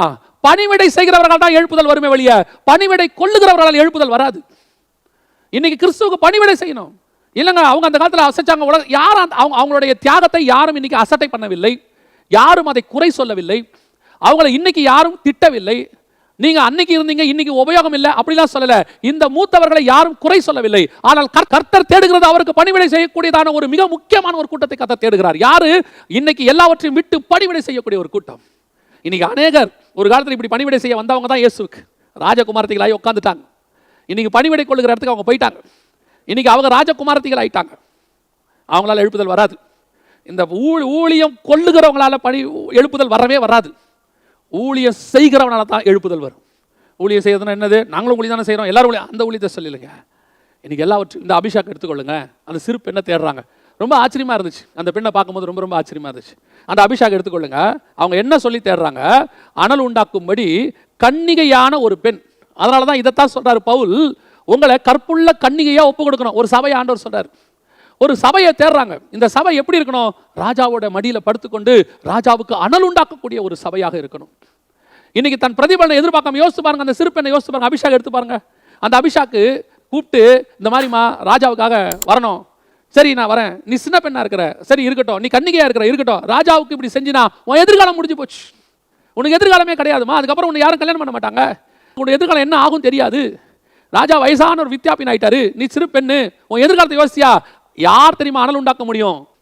என்னுடைய எதிர்காலத்தை பத்தி எனக்கு கவலை கிடையாது. என் ஃபியூச்சரை பத்தி எனக்கு கவலை கிடையாது. என்னுடைய ஒரே நோக்கம் என்னுடைய கிறிஸ்துவின் சுவிசேஷம் பிரசங்கிக்கப்பட வேண்டும். அப்படி தன்னை தியாகம் பண்ணுகிறவங்களால மட்டும்தான் எழுப்புதல் வரும். அந்த அபிஷாக் யார் தெரியுமா? தன் எதிர்காலத்தை பத்தி கவலைப்படாதவ. ஐயோ நான் ஒரு சின்ன பெண், எனக்கு ஒரு கனவு இருக்குது, எனக்கு ஒரு ஆசை இருக்குது, நான் இப்படியெல்லாம் வாழணும்னு ஆசை. எல்லா பெண்களுக்கும் அந்த ஆசை இருக்கும், எல்லா ஆண்களுக்கும் அந்த ஆசை இருக்கும். அவங்களுக்கு ஒரு ஃபியூச்சர் பிளான் ஒன்று இருக்குமே. யார் எழுப்புதல் கொண்டு வருவா தெரியுமா? ஃபியூச்சரை பத்தி கவலையப்படாத ஒரு ஆளால் தான் எழுப்புதல் வரும். இன்னைக்கு நம்ம எல்லாரும் ஃபியூச்சரை பத்தி கவலைப்படுற ஒரு கூட்டம். அதான் பேதுரு கேட்டார்ல, எல்லாவற்றையும் விட்டு வந்தோமே, எங்களுக்கு என்ன கிடைக்கும்? இந்த அபிஷாக் யார் தெரியுமா? எல்லாவற்றையும் விட்டு வருகிறேன், எனக்கு ஒண்ணுமே தேவையில்லை, என் ராஜா அனல் உண்டாக்குனா போதும், என் கிறிஸ்துவின் சுவிசேஷம் பரவினா போதும், சபை அனல் உண்டாக்குனா போதும், எழுப்புதல் வந்தா போதும், அதற்காக என்னை முழுவதும் அர்ப்பணிக்கிறேன், முழுவதுமாக அர்ப்பணிக்கிறேன். அப்படிப்பட்ட ஒரு சபையை தான் கர்த்தர் தேடுகிறார். அப்படிப்பட்ட ஒரு சபை. எந்த சபை? தன்னை முழுவதும் அர்ப்பணிக்கிற ஒரு சபை. பிரதிபலன் எதிர்பார்க்காம ஊழியம் பண்ணணும். இன்னைக்கு வாலிபர்கள் ஈழத்துக்கு வராங்க. வரும்போது சொல்லுவாங்க, அண்ணே நாங்களும் மினிஸ்ட்ரிக்கு வரோம். ஒரு வாலிப சகோதரன் எனக்கு ஃபோன் பண்ணார், அண்ணே நான் மினிஸ்ட்ரிக்கு வரேன். சரி வாப்பா, ஆண்டவர் உங்ககிட்ட தான் என்ன போக சொல்றாரு. சரி வாப்பா, ஒன்றும் பிரச்சனை, ஆண்டவர் சொல்லிட்டாருன்னா நீ வாப்பா, ஒன்றும் பிரச்சனை இல்லை. உடனே அந்த வாலிப பையன் சொன்னான், அண்ணே மாதம் எனக்கு எவ்வளோ தருவீங்க? எனக்கு ஆச்சரியமாக போச்சு. தம்பி, ஆண்டவர் ஒன்று ஊழியத்துக்கு போக சொன்னாரா, வேலைக்கு போக சொன்னாரா? இல்லைண்ணே ஊழியத்துக்கு தான் போக சொன்னார், ஆனால் எனக்கு ஒரு கமிட்மெண்ட் இருக்குது, எனக்கு மாதம் இவ்வளோ தேவைப்படுது. அப்படி வரும்போது எனக்கு இவ்வளோத்தையும் மாதம் மாதம் எனக்கு கிடச்சிட்டா எனக்கு ரொம்ப வசதியாக ஈஸியாக இருக்கும் ஊழியம் பண்ணுறதுக்கு. நான் சொன்னேன், தம்பி ஊழியம் வேறு, வேலை வேறு. ஊழியம் என்பது விசுவாசத்தின் அடிப்படை. வேலை என்பது மாதாந்திரம் உனக்கு இவ்வளோ கொடுப்போம், காலைல 9 மணிக்கு வரணும், சாயங்காலம் 5 மணிக்கு போகணும். ஊழியம் அதல்ல. ஊழியம் என்பது விசுவாசத்தின் அடிப்படை. நான் சொன்னேன், எனக்கு எல்லாரும் கொடுக்கறத வச்சு வாழ்கிறேன் நான். ஆண்டவர் எனக்கு ஆட்கள் மூலமாக கொடுப்பார், எனக்கு கொஞ்சம் கொடுப்பாரு, அதில் உனக்கு கொஞ்சம் கொடுக்குறேன், அவ்வளோதான். இல்லைண்ணே எனக்கு மந்த்லி இவ்வளோ கமிட் பண்ணுங்க அப்படின்னா முடியாது. ஊழியம் என்பது என்ன? இன்னைக்கு நிறைய பேருக்கு ஊழியங்கிறது ஆல்டர்னேட் வேலை. அவங்க பார்த்துக்கிட்டு இருக்க வேலைக்கு ஒரு ஆல்டர்னேட் வேலை. அவங்க என்ன நினைக்கிறாங்க, நான் இந்த வேலை பார்த்துட்டு இருக்கிறேன், மாதம் இவ்வளோ சம்பாதிக்கிறேன், நான் இப்போ அதை விட்டுட்டு வரேன். விட்டுட்டு வரும்போது இனி கேட்குறவங்க லாஜிக்கான கேள்வி கேட்குறாங்க. என்ன லாஜிக்கான கேள்வி? நிறைய பேர் சொல்கிறாங்க, நிறைய ஊழியக்காரங்க கூட சொல்கிறாங்க, அவங்க வந்துட்டு அவங்க குடும்பம் சர்வை பண்ணுறதுக்கு என்னப்பா பண்ணுறது? ஏன்பா நீ ஊழியம் யாருக்கு பண்ண வந்த? எனக்கு பண்ண வந்தியா, தேவனுக்கு பண்ண வந்தியா? நீ யாரை நம்பி இதில் களத்தில் கால் வைக்கிற? யாரை நம்பி கலப்பையில் கை வைக்கிற? யாரை நம்பி காலன் பிரயாணத்தை ஆரம்பிக்கிறீங்க? யாரை நம்பி ஆண்டவர் உன்னை தொக்கப்பன் வீட்டையும் தாய் வீட்டையும் விட்டுட்டு வான்னு சொன்னாரு? அவர் தான் உன்னை போஷிக்க வல்லவர். ஊழியம் என்பது அதுதான். ஊழியம் என்பது இங்கே வந்தா வாங்கி சம்பாரிச்சு குடும்பத்தை வாழ வைக்கிறது ஊழியம் இல்ல. சாகறதுக்கு புறப்படுறதுக்கு பேர் தான் ஊழியம். எங்க போக சொன்னாரு போயிட்டே இருக்கணும், ஆனால் வாழ வைப்பார் அவர். நீ எதிர்பார்ப்போட கூட புறப்பட்டீங்கன்னா அதுக்கு பேர் ஊழியம் கிடையாது. இவ்வளவு கொடுப்பாரு, மாசம் இது கொடுப்பாரு, அது கொடுப்பாரு, இத்தனை கொடுப்பாரு, எதை வேணாலும் கொடுப்பாரு, எப்படி வேணாலும் கொடுப்பாரு, அள்ளியும் கொடுப்பாரு, கிள்ளியும் கொடுப்பாரு. அது சூழ்நிலைக்கு ஏற்ற மாதிரி, சமயத்துக்கு ஏற்ற மாதிரி. இன்னைக்கு கடைசி காலத்தில் ஊழியம், சில ஊழியர்கள் என்ன செய்யறாங்க, அவங்களே சொல்றாங்க, ஊழியத்துக்கு வாலிபர்கள் வரணும்னா நம்ம மாசம் இவ்வளோ பேக்கேஜ் மாதிரி கொடுத்துடணும், கொடுத்துட்டு அவனுக்கு இது செய்யணும். அப்படியா, ரைட், ஓகே செய்யுங்க, ஒன்றும் தப்பு கிடையாது. அவன் விசுவாசத்தில் வளரவே மாட்டான், விசுவாசத்தில் வளரவே மாட்டான். அவனுக்கு மாசம் மாசம் இதுதான் அமௌண்ட், ஓகே, அந்த அமௌண்ட்டுக்குள்ள அவன் பேக்கேஜ் ரெடி பண்ணிமா ஃபேமிலியை. அடுத்து அவனுக்கு ஒரு டார்கெட் ஃபிக்ஸ் பண்றாங்க, மாசம் இத்தனை ஆத்மா ரட்சிப்புக்குள்ள கொண்டு வரணும், வாரம் இத்தனை ஆத்மா கூட்டிட்டு வரணும். இப்போ அவன் முழுக்க முழுக்க எம்என்சி கம்பெனியில் வேலை செய்யற மாதிரி செஞ்சுக்கிட்டு இருக்கிறான். ஊழியம் என்பது கம்பெனி வேலை மாதிரி அல்ல. மாதாந்திர சம்பளம் இவ்வளவு வரும், இவ்வளவு ஆத்மா ரட்சிப்பு நடத்தணும், இவ்வளவு பேர் ஞானசானம் கொடுக்கணுங்கிறது there is no target. ஊழியம் என்பது எம்என்சி கம்பெனி அல்ல. ஊழியத்துக்கு மாதாந்திரம் இவ்வளவு வரும்னு சொல்ல முடியாது, இவ்வளவு டார்கெட் ஃபிக்ஸ் பண்ண முடியாது. ஊழியம் என்பது தேவனுக்கு என்று சாகறதுக்கு புறப்படுற இடம். அப்படிதான். அதனால தான் பேதுரு கேட்டார், எங்களுக்கு என்ன கிடைக்கும்? இயேசு சொன்னார், மறுமையில நியாயம் இருக்கிறவனாய் மாறுவேன். ஏன் இங்க பிரதிபலன் எதிர்பார்க்கறது வராத, ஆனா கொடுப்போம். உனக்கு வாழ்றதுக்கு என்ன தேவையோ அதை கர்த்தர் கொடுப்பார். அதுதான் ஊழியம். இன்னைக்கு பிரதிபலன் எதிர்பார்த்து வராங்க கொஞ்சம் பேர். நான் அந்த வேலையை விட்டுட்டு வந்தேன், இந்த வேலையில் என்ன கிடைக்கும், அதெல்லாம் விட்டுட்டு நான் ஊழியத்துக்கு வந்தேன், அப்போ ஆண்டவர் எனக்கு இதெல்லாம் அதில் தருவார். நிறைய பேரோட எதிர்பார்ப்பு அதுதான். நான் எல்லாத்தையும் விட்டுட்டு ஊழியத்துக்கு வந்திருக்கிறேன், அப்போ கர்த்தர் இந்த ஊழியத்தில் எனக்கு எல்லாத்தையும் தருவார். இப்படி ஒரு அக்ரிமெண்ட் எங்க இருக்கு பைபிளில்? 100 ரத்தினியா திருப்பி தருவார். என்ன தருவார்? மறுமையில் தருவார்னு இருக்கு. எல்லாத்தையும் விட்டுட்டு வந்தார் பவுல். 100 ரத்தினியா திருப்பி தரதுன்னா எப்படி ஆயிருக்கணும் பவுலுக்கு? பவுல் எப்படி சம்பாதிச்சிருக்கணும்? இங்கே அவர்கிட்ட இல்லையா? அத்தனை பேரும் அவர்கிட்ட பணத்தை கொடுக்குறாங்க, காணிக்க தர்ம பணத்தை கொடுக்குறாங்க, வெள்ளியும் பொண்ணையும் வித்து கொண்டாந்து பேதுரு பாதத்தில் வைக்கிறாங்க. இன்னைக்கு என்ன நடக்குது? எதிர்பார்ப்போடு ஒரு ஊழியம். அபிஷேக் ஏன் தாவீதுக்கு அனல் உண்டாக்குனா தெரியுமா? எந்த எதிர்பார்ப்பும் இல்லை, என்னுடைய வாழ்க்கையை நான் பணையம் வைக்கிறேன், என்னுடைய ஒரே நோக்கம் எழுப்புதலை கொண்டு வர வேண்டும், என் ராஜா அனலோடு கூட எழும்பணும், ஐ sacrifice my life. அந்த இடத்துக்கு நீ வந்தா மட்டும்தான் உன் மூலமாக கர்த்தர் எழுப்புதலை கொண்டு வர முடியும். பத்சேபாலுக்கும் அபிகாயிலுக்கும் மற்ற எல்லாருக்கும் அபிஷாவுக்கும் உள்ள வித்தியாசம் என்ன தெரியுமா? இவள் எழுப்புதலை கொண்டு வந்ததுக்கு காரணம் என்ன தெரியுமா?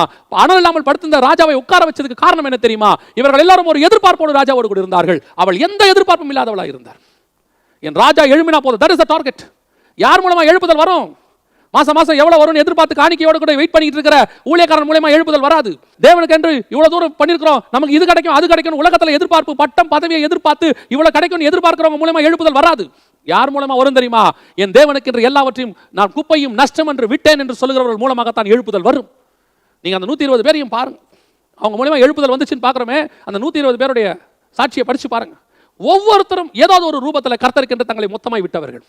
அது பேதுருவாக இருக்கட்டும், யோவானாக இருக்கட்டும், மகதலேனா மரியாளாக இருக்கட்டும், தாயாகிய மரியாளாக இருக்கட்டும், யாரை வேணா எடுத்துக்கொள்ளுங்க. அந்த இடத்துல எல்லாம் ஏதோ ஒரு ரூபத்தில் எல்லாத்தையும் விட்டுட்டு வந்தவங்க தான். எல்லாத்தையும் விட்டுட்டு ஒரு இடத்துல வந்து காத்து கிடக்குறாங்க. அவங்க மூலமா தான் எழுப்புதல் வரும். அதை விட்டுட்டு எழுப்புதல் ஜபத்துக்கு போய் உட்காரும் போதே முடியும் போது ஆண்டவர் எனக்கு இனோவா கார் கொடுப்பாரா, இந்த வருஷம் எனக்கு 4 கிரவுண்டில் வீடு கொடுப்பாரா, 6 கிரவுண்டில் அது கொடுப்பாரா, இது கொடுப்பாரான்னு எதிர்பார்க்கிற உன் மூலமாக எழுப்புதல் வராது. எழுப்புதல் யார் மூலமா வரும் தெரியுமா?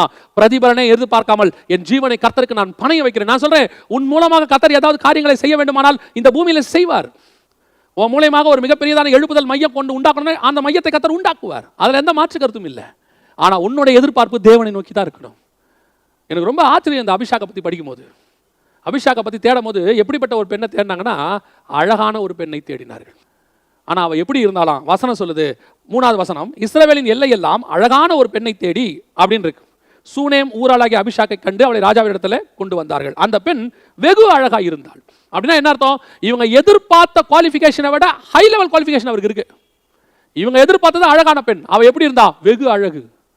இன்னைக்கு ஆண்டவருக்கு கொடுக்கறதுக்கு என்ன இருக்குது? நாம எதிர்பார்க்கறத விட, கர்த்தர் எதிர்பார்க்கறத விட அதிகம் கொடுக்கணும் ஆண்டவருக்கு. அப்படியே விட்டு கொடுக்கணும் எல்லாத்தையும். இன்னைக்கு நம்ம எதையாவது விட்டுட்டோம்னா அதையே சாட்சி புஸ்தகமா மாத்திடுறோம். நான் ஆண்டவருக்காக அதை விட்டேன், இதை விட்டேன், எல்லாத்தையும் விட்டேன், ஒரு சாட்சி புக்கா போட்டு சீடியா போட்டு என் சாட்சியை பாருங்க, என் சாட்சியை கேளுங்க, நான் கர்த்தருக்கு அதை விட்டேன் இதை விட்டேன். நீங்க விட்டதை யாரும் கனவீனமே படுத்தலை, கனவீனமே படுத்தலை. இப்பவும் சொல்றேன், நம்முடைய விட்டதை பெருசு இல்லை, நாம விட்டோமே ஒருத்தர், அவர் தான் பெரியவர். தைலத்தை கொண்டு வந்து பாதத்தில் உடைக்கிறாங்க, உடைக்கும் போது அங்கே யூதாஸ் உட்காந்துருக்கிறான். அவன் சொல்ற வார்த்தை என்ன? 300 பணத்துக்கு போகுமே, ஏழைகளுக்கு கொடுக்கலாமே அப்படின்னு சொல்றான். அவன் தைலத்தை குறித்து அக்கறையா இருந்தானா இல்லை ஏழைகளை குறித்து அக்கறையா இருந்தானா? இல்லை, அவன் அதை குறித்து அக்கறையா இல்லை. அவனுடைய காரியம் பணத்தை குறித்து. 300 பணம் பைபிள் சொல்லுது. அவன் பணப்பைய கையில் வச்சிருந்தனால அதுக்கு விலை போடுறான்.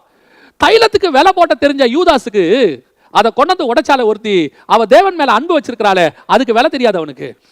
அவ ஒருத்தருக்கு உடைச்சாலே அவர் விலையேற பெற்றவர், அவருடைய நாமம் விலையேற பெற்றது, அவருடைய ரத்தம் விலையேற பெற்றது.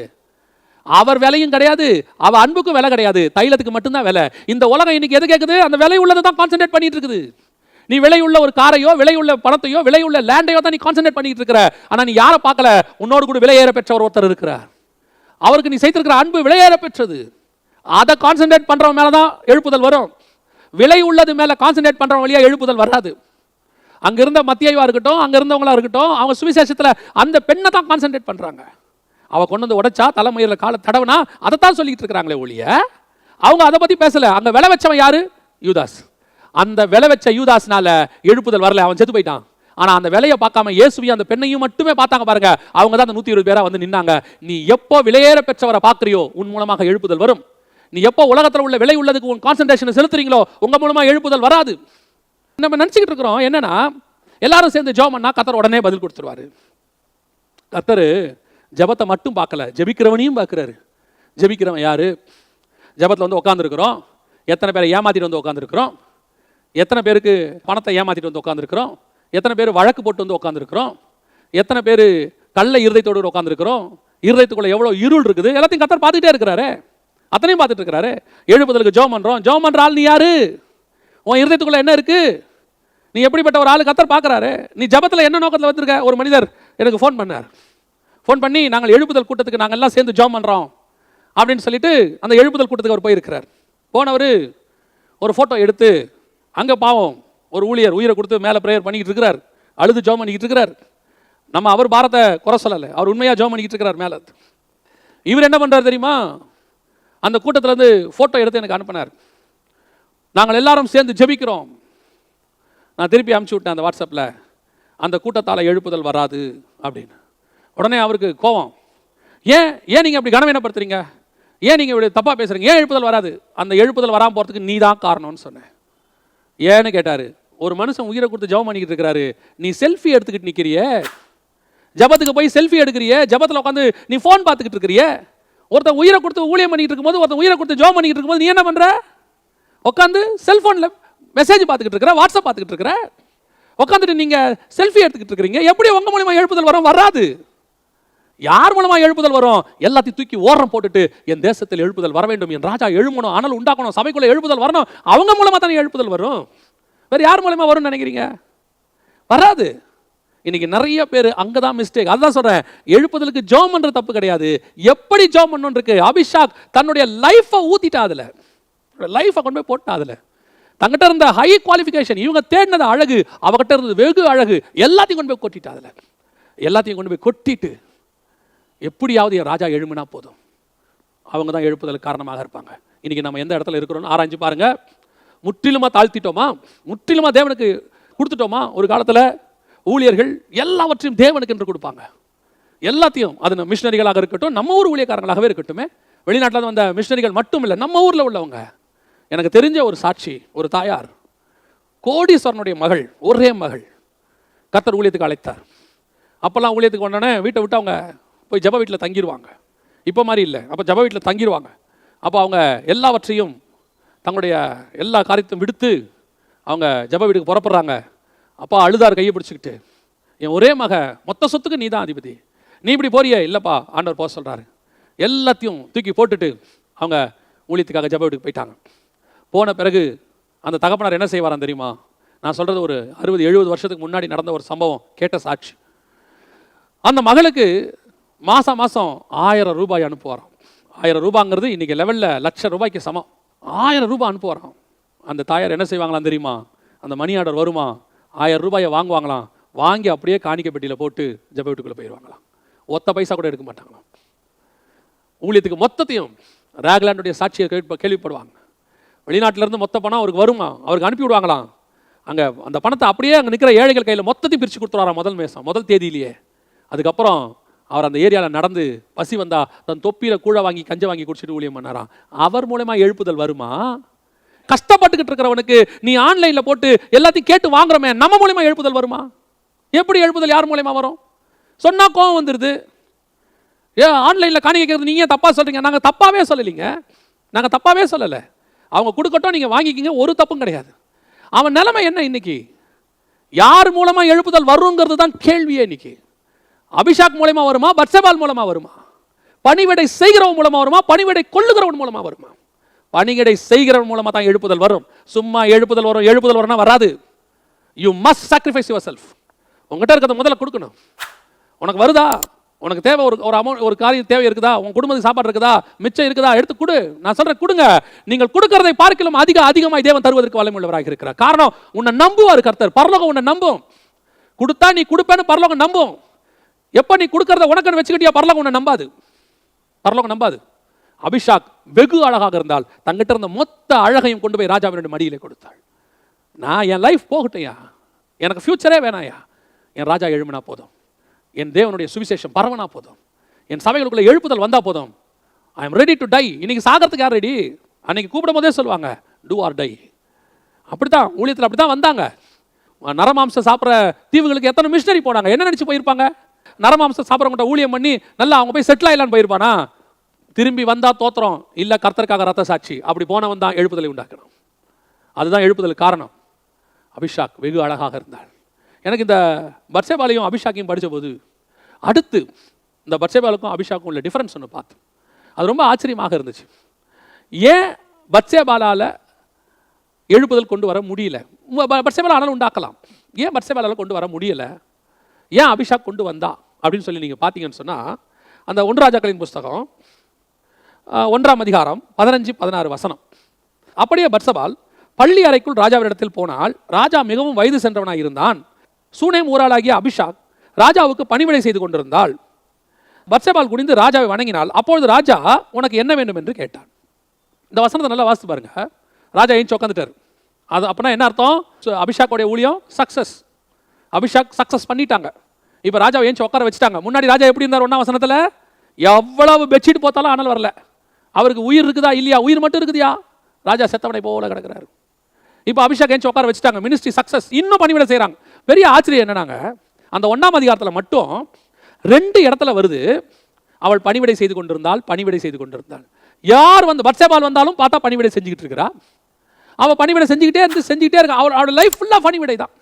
அவள் லைஃபே பணிவிடை செய்யறதுக்காக வந்துட்டான். பணிவிடை செய்கிறேன்னு வந்த அபிகாயில் செய்யல, பணிவிடை செய்யறதுக்குன்னே தன் வாழ்க்கையை ஒப்பு கொடுத்து வந்தவ தான் அபிஷேக். இப்போ பத்சேபாள் உள்ள வராங்க. வந்த உடனே ராஜா பத்சேபாளை பார்த்து கேட்குறாரு. என்ன கேட்குறாரு தெரியுமா? உனக்கு என்ன வேண்டும்? வா பத்சேபாள், உனக்கு என்ன வேண்டும்? இந்த கேள்வி எனக்கு ரொம்ப ஆச்சரியமாக இருந்துச்சு. எதுக்காகனா, இப்போ உடம்பு சரியில்லாமல் படுத்து கிடக்கிறாரு ராஜா. இப்போ ஏஞ்சி உட்காந்துருக்கிறாரு. பத்சேபாள் பார்க்க வராங்க. அப்படி பார்க்க ஒருத்தரை பார்த்து நம்ம என்ன கேட்போம்? நியாயமாக என்ன கேட்போம்? இப்போ நம்ம ஹாஸ்பிட்டலில் ரொம்ப சீரியஸாக ஐசியூவில் இருந்தோம். ஐசியூலேருந்து இப்போ நம்மளை கொண்டு வந்து நார்மல் வார்டுக்கு கொண்டாந்துட்டாங்க. நார்மல் வார்டில் நம்ம உட்காந்து ஜூஸ் குடிச்சிக்கிட்டே இருக்கும்போது நம்ம வீட்டில் உள்ளவங்க வராங்க. அது மனைவியாகவே இருக்கட்டும், இல்லை சொந்தக்காரங்களாகவே இருக்கட்டும், வராங்க. வந்தவொடனே நம்ம என்ன கேட்போம்?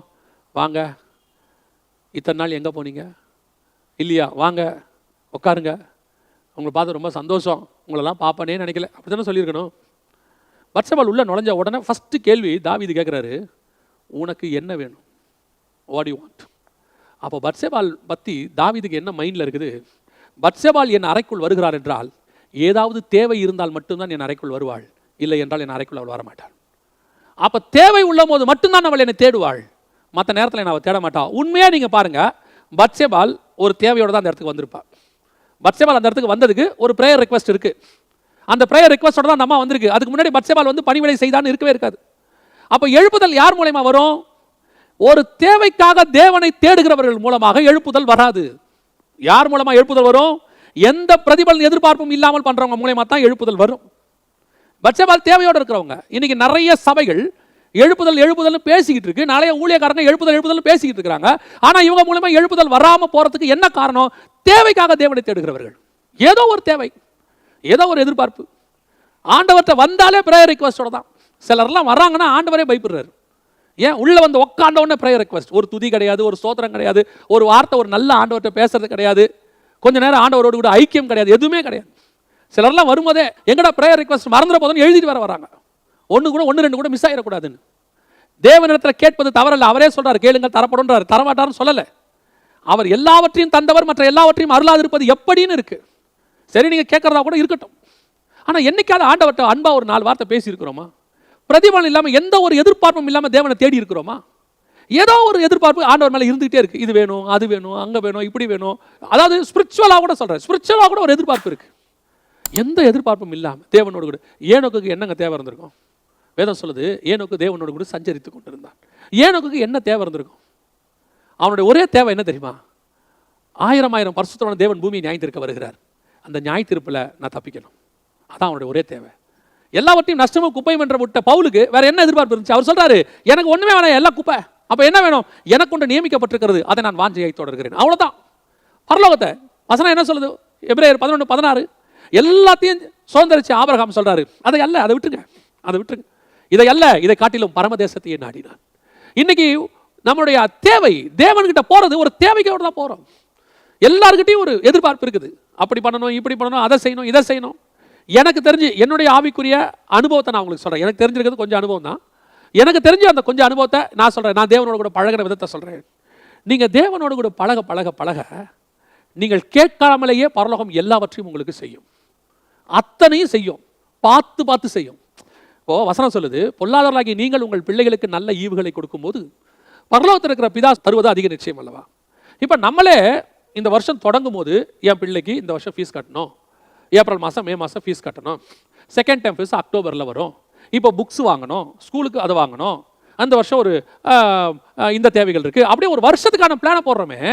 பொருளாதார நீங்களும் நானுமே அந்த பிளானை கரெக்டாக போடும்போது பரலோகத்தில் இருக்கிற பிதா எவ்வளோ கரெக்டாக பிளான் போட்டிருப்பாரு. நீங்களும் நானும் கொரோனா வைரஸ் வரும், இப்படி சபை அடைக்கப்படும், வீடு அடைக்கப்படும், பொருளாதார வீழ்ச்சி அடையும், நம்ம எந்த பிளானுமே போடாமல் ஜனவரியை தொடங்கணும்.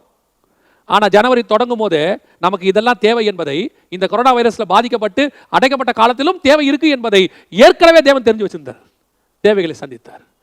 அப்படிப்பட்ட ஒரு தேவனை வச்சிருக்கும் போது இன்னும் என்ன அவர்கிட்ட போயிட்டு, அதுவும் சிலர்லாம் சொல்றாங்க, நீங்க கேளுங்க, கிளைம் பண்ணுங்க, அவர் கொடுப்பாரு, கிளைம் பண்ணாதான் கொடுப்பாரு. கிளைம் பண்ணாட்டி கொடுக்க மாட்டாரா? நம்ம தேவன் கிளைம் பண்ணாட்டி கொடுக்க மாட்டாரா? அப்ப வசனம் என்ன சொல்லுது? அவரையே தந்தவர் மற்ற எல்லாவற்றையும் அருளாதிருப்பது எப்படின்னு இருக்கு. அப்ப எல்லாத்தையும் தருவார் தானே இருக்கு. முதலாவது தேவனுடைய ராஜ்யத்தையும் நீதியும் தேடுங்கள், பின்பு இவை யாவும் உங்களுக்கு கூட கொடுக்கப்படும் தானே இருக்கு வசனத்துல. அப்படி இருக்கும்போது அப்ப ஏன் ஆண்டவர் கொடுப்பாருங்கிற விசுவாசம் நமக்கு வர மாட்டேங்குது? இன்னைக்கு நம்ம எல்லாருமே ஒரு தேவையோட, அதான் சொல்றேன், இந்த தேவையோடு கூட தேவனை தேடுகிறவர்கள், ஒரு எதிர்பார்ப்போடு தேவனை தேடுகிறவர்கள், இப்படிப்பட்டவர்களாலே எழுப்புதல் வராது. எழுப்புதல் யார் மூலமா வரும் தெரியுமா? தன் ஜீவன்ல இருந்து எல்லாத்தையும் ஒரு எதிர்பார்ப்பும் இல்லாம அவருக்கு பணிவிடை செய்யணும், அவருக்கு ஊழியம் பண்ணணும். அவர் ஒரு எழுப்புதலுக்கு நான் ஒரு காரணமாக இருக்கணும். நாளைக்கு ராஜா எந்திரிச்சு உட்காந்துருக்கும் போது இவளுடைய பணிவிடையில தான் நான் ஏஞ்சி உட்காந்துருக்கேன். அந்த ஒரு வார்த்தை தான், அவ்வளவுதான். ராஜா என்ன செஞ்சான் அந்த அபிஷாவுக்கு இருக்கு? ஒண்ணுமே இல்லை பைபிள்ல. நீங்க பாத்தீங்களா அவன் என்ன செஞ்சான்னு இருக்கு? ஒண்ணுமே செய்யல. அபிஷாவுக்கு ஒரு வீடு கொடுத்துருங்க, அபிஷாக்கு லேண்ட்ல பாதி எழுதி கொடுத்துருங்க, 4 பங்கு தேசத்தை அவள் பேர்ல, அப்படி ஏதாவது இருக்குதா? ஒன்றும் கிடையாது. ராஜா என்ன தந்தான் தரல, அதெல்லாம் கிடையாது. ஆனால் ராஜா அவளை பத்திரமாய், அவனுடைய சாலமோன் அவளை பத்திரமாய் பார்த்துக்கொண்டான். அதெல்லாம் பரலோகம் பார்த்துக்கோம், ராஜ்யபாரம் பார்த்துக்கோம், ராஜ்யபாரத்தில் அதெல்லாம் கரெக்டாக நடக்கும். அதெல்லாம் எந்த மாற்று கருத்துமே கிடையாது. அப்போ என்ன அர்த்தம்? நம்முடைய வேலை அவருக்கு பணிவிடை செய்வது மட்டும், நம்முடைய வேலை அவருக்கு ஊழியம் செய்வது மட்டும், எந்த எதிர்பார்ப்பும் இல்லாமல் நீங்கள் செஞ்சு பாருங்க. இந்த பூமியில் உங்களுக்கு என்ன தேவையோ, இந்த உலகத்தை கடப்பதற்கு உங்களுக்கு என்ன தேவையோ அதை பரலோகம் கொடுக்கும். நான் இப்பவும் சொல்கிறேன், எனக்கு தெரிஞ்சது நான் சொல்கிறேன். இந்த மாதம் உங்களுக்கு 5000 ரூபா வேணும்னா 5000 கொடுக்கும், 50000 வேணும்னா 50000 கொடுக்கும், 5 லட்சம் வேணும்னா 5 லட்சம் கொடுக்கும், 50 லட்சம் வேணும்னா 50 லட்சம் பரலோகம் கொடுக்கும். தேவையை பொறுத்து பரலோகம் கொடுக்கும். பரலோகம் கான்ஸ்டன்ட்டாக உங்களுக்கு மாதம் 5000 தான், இந்த வச்சுக்க, இதுக்கு மேலே நீ வேலை செஞ்சுக்கோ அப்படின்னு பரலோகம் சொல்லாது. அது உலக கவர்மெண்ட். உலக கவர்மெண்ட் உங்களுக்கு ஒரு அமௌண்ட்டை ஃபிக்ஸ் பண்ணிடும். இந்த அமௌண்ட்டுக்குள்ள தான் வாழ்க்கையை வாழணுன்றது உலக கவர்மெண்ட். ஆனால் ஹெவன்லி கவர்மெண்ட் என்ன தெரியுமா? உன் தேவை என்னவோ அவ்வளத்தையும் பரலோகம் கொடுக்கும். அந்தந்த மாசத்துக்கு என்ன தேவையோ அவ்வளவுதான் பரலோகம் கொடுக்கும். அப்படிப்பட்ட ஒரு கவர்மெண்ட்டுக்குள்ள உட்காந்துக்கிட்டு, அப்படிப்பட்ட ஒரு ராஜ்யபாரத்துக்குள்ள உட்காந்துக்கிட்டு நாம ஏன் கவலைப்படணும்? பாருங்க, இப்போ பத்சேபால் வந்த உடனே கேட்கிறாரு, உனக்கு என்ன வேணும்? ஆண்டவர் கொடுப்பாரு. அந்த மாதிரி தேவையோடு இருக்கிறவங்களுக்கும் இந்தா வச்சுக்க. அவங்க மேல அவருக்கு என்ன பாசம் இருக்கும்? அவங்க மேல இருக்கிற பாசத்தை விட அந்த அபிஷாக் மேல தனி பாசம் இருக்கும். என் போக இருந்த உயிரை எழுப்பி உட்கார வச்சிருக்கிறாளே, என் சபைக்கு ஒரு எழுப்புதலுக்கு காரணமாக இருந்தாங்களே, அதனால தான் இவங்கெல்லாம் உள்ள நுழையும் போது பைபிள் சொல்லுதான், உண்மையும் உத்தமம் உள்ளவர்களே எஜமானுடைய சந்தோஷத்துக்குள் பிரவேசி. அதான் பரலோகம் நம்மளை பார்த்து சொல்லுது, உண்மையும் உத்தமம் உள்ளவர்களே எஜமானுடைய சந்தோஷத்துக்குள் பிரவேசி. அதே நேரத்தில் இந்த தேவையோடு தேடினவங்க, பகட்டுக்கு தேடினவங்க, பதவிக்கு தேடினவங்க, பணத்துக்கு தேடினவங்க, இவங்கெல்லாம் வந்து நிற்கிறாங்க. அப்போ வசனம் சொல்லுது, அக்கிரம செய்கைக்காரரே என்னை விட்டு அகன்றிருப்போங்க. இல்லையே, உங்களுடைய நாமத்தினால் தீர்க்க தரிசனம் உரைத்தோம் அல்லவா, உங்களுடைய நாமத்தினால வியாதிகளை சுகமாக்கணும் அல்லவா, பிசாசுகளை துரத்தணும் அல்லவா. ஆண்டவர் சொல்வார், உங்களை அறியேன். ஏன்? நீங்களாம் தேவைக்கு தேடினவங்க, உங்களுக்கான தேவைகளை இங்கேயே சந்திச்சாச்சு, இங்கேயே கொடுத்தாச்சு, எல்லாம் ஓவர், உங்கள் கணக்கு இங்கேயே செட்டில்டு. அப்போ இந்த சூனை முறையாகி அபிஷாவுக்கு இங்கே செட்டில்மெண்ட் கிடையாது, அங்கே செட்டில்மெண்ட் இருக்கு, ராஜ்யத்தில் செட்டில்மெண்ட் இருக்கு. அப்போ இங்கே சர்வை பண்ணுறதுக்கு எல்லாம் கொடுத்துருவோம். அபிஷாக் சாப்பிட்றதுக்கு என்ன வேணும் வச்சுக்க அபிஷாக். அதான் பார்த்தோம், எஸ்தர் அவளுக்கு என்ன தேவையோ அது கொடுத்தாச்சு, அதில் எந்த மாற்றுக்கத்தில் ராஜகுமாரத்துக்கு தேவையானதெல்லாம் கொடுத்தாச்சு. ஆனால் என்னுடைய முழு பங்கு எங்கே இருக்குது தெரியுமா? அங்கே இருக்கு. அழிந்து போகிற இடத்துல அல்ல, அழியாத இடத்துல என் பங்கு இருக்கு. இன்னைக்கு ஒரு தீர்மானம் எடுக்கணும், ஆண்டவரே நான் எந்த எதிர்பார்ப்போடும் தேட மாட்டேன். அதான் சாத்ராக் மேஷக் ஆபேத்நேகோ. அதான் விடுதலை ஆக்கினாலும் சரி, விடுதலை ஆக்காவிட்டாலும் சரி, நாங்கள் தேவனை மறுதலிக்க மாட்டோம். எது கிடைக்குதோ கிடைக்கலையோ, எதிர்காலம் இருக்கோ இல்லையோ, எனக்கு உண்டான எல்லாவற்றையும் நான் தேவனுக்கு தருவேன். என்கிட்ட இருக்க தி பெஸ்ட்டை கொடுத்துருவேன், அழகில்ல வெகு அழகு எல்லாத்தையும் தி பெஸ்ட்டை கொடுத்துருவேன். ஆண்டவருக்கு எழுப்புதலுக்கு நான் ஒரு காரணமாக இருக்கணும். கடைசியா இவ்வளோ கஷ்டப்பட்டு இந்த தாவீதை ஏங்க எழுப்பணும்? இவ்வளோ கஷ்டப்பட்டு இந்த தாவீதை ஏன் எழுப்பணும்? அவர் தான் 70 வயசு ஆகி போச்சு, விட்டுற வேண்டியதானே. அவர் பாட்டு உயிர் போனால் போது விட்டுருங்க.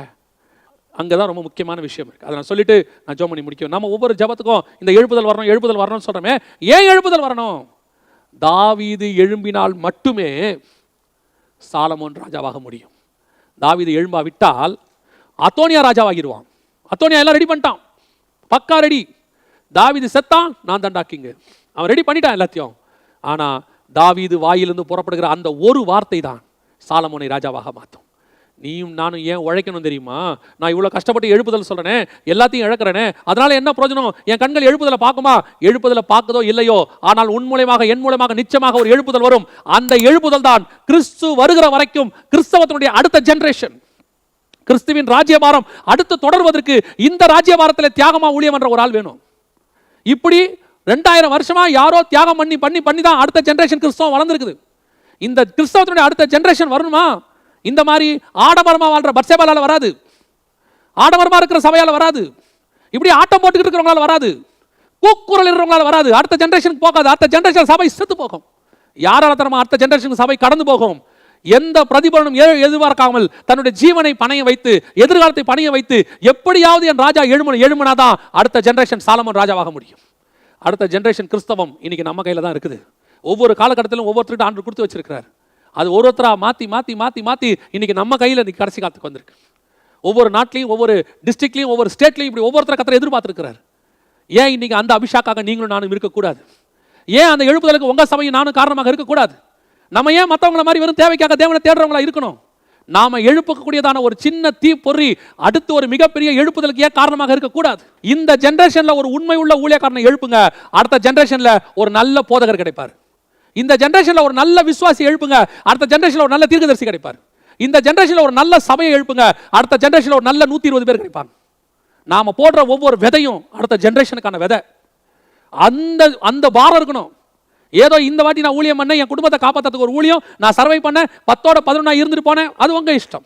அதுல எந்த மாற்று கருத்தும் இல்லை. அதான் எப்பவும் எனக்கு ஆண்டவர் சொல்லி கொடுத்தது ஒண்ணுதான். 3 வகையான ஜனங்கள் இருந்தாங்க இன்னைக்கு. முதல்ல ஒரு கூட்டம் ஏசபேலுடைய பந்தியில போய் சாப்பிட்ற தீர்க்கதரிசி. இன்னொரு வகையான தீர்க்கதரிசி இருந்தாங்க. அவங்க யார் தெரியுமா? கெபிக்கு 50 பேரா ஒளிஞ்சிக்கிட்டு இருந்தாங்க. ஒளிஞ்சிருக்கிற தீர்க்கதரிசி ஒரு 7000 பேர் ஒளிஞ்சிருந்தாங்க. ஒளிஞ்சிருக்கிற தீர்க்கதரிசி. இன்னொரு தீர்க்கதரிசி இருந்தான். அவன் யார் தெரியுமா? அந்த 7000 பேரும் இல்ல, ஏசபேல் பந்தியில உட்கார்ந்திருக்கிறவனும் இல்ல, கர்த்தருடைய அடுத்த ஜெனரேஷன் எலிசாவை உண்டாக்கக்கூடிய எலியா உட்கார்ந்திருந்தாங்க. இந்த 3 கூட்டத்தில் நீ யாரா வேணாலும் இருக்கலாம்.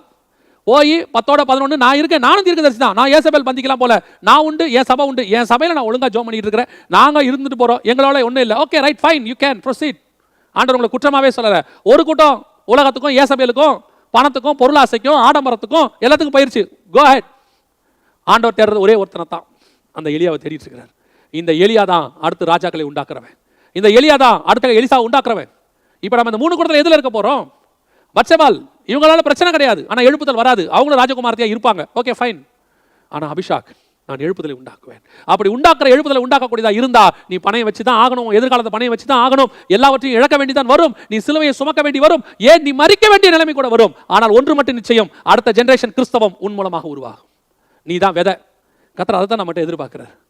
நான் சாகிறேன், அதை பற்றி எனக்கு கவலையே கிடையாது, அடுத்த ஜெனரேஷன் உருவானா போதும். கிறிஸ்து வருகிற வரைக்கும் நானும் ஒரு விதையாக மாறணும். இல்லையா, நான் எங்கேயோ சொபிஸ்டிகேட்டடாக ஒரு சந்தோஷமா ஏதோ நிம்மதியாக ஒரு ஊழியம் பண்ணுறாங்க, 7000 பேரில் ஒரு ஆளாக இருந்துருப்பாங்க, ஒரு பிரச்சனையும் இல்லை.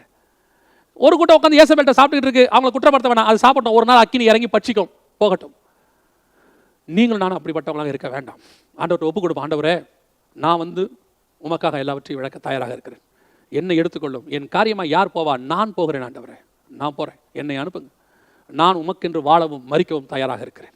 அப்படி ஒப்பு கொடுக்குற அந்த கூட்டம் தான் அபிஷாக் கூட்டம். அந்த கூட்டம் தான் எழுப்புதலின் கூட்டம். அந்த கூட்டம் தான் வருங்காலத்துக்கு கிறிஸ்தவத்திற்கான அஸ்திவார கூட்டம். அன்னைக்கு பவுல் மேலே போடப்பட்ட அஸ்திவாரம் இன்னைக்கு ஒரு கிறிஸ்தவம் எழும்பி நிற்கிது. அன்னைக்கு அப்போஸ்தலர் போட்ட அஸ்திவாரம் புதிய எருசலேம் எழும்பி நிற்க போகுது. இன்னைக்கு நம்ம மேலே போடப்படுற அஸ்திவாரம் நாளைக்கு கிறிஸ்தவம் எழும்பி நிற்கும். இந்த தியாகத்தோடு கூட தான் நம்ம ஆண்டவர் வாழ வச்சிருக்கிறாரு. அதுக்கு தான் நாம இருக்கிறோம்.